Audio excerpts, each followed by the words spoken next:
Just because you have traditional, older furniture doesn't mean your house has to look outdated. The one thing that I love to do is to walk into a room that has outdated or traditional looking furniture and make it look all brand new, as if you'd gotten all new furniture. In this particular example, the rug in the living room was way too dark and the furniture had a very Victorian kind of a feel. And the challenge was to make it all work and to make it look like it was a whole new, different room without bringing anything new into the space. The first thing I did was I swapped out the carpet.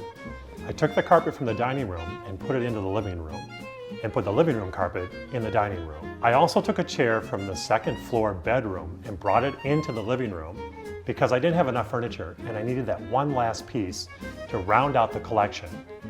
I rearranged the room, brought the chair into the room from the upstairs, swapped out the carpet, rehung the artwork and reaccessorized, and the room looks completely different without buying one piece of furniture.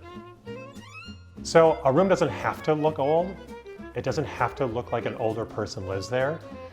Just because we age doesn't mean our furniture has to look old too. We can live a very vibrant, exciting life full of energy just by changing your environment and making it look youthful.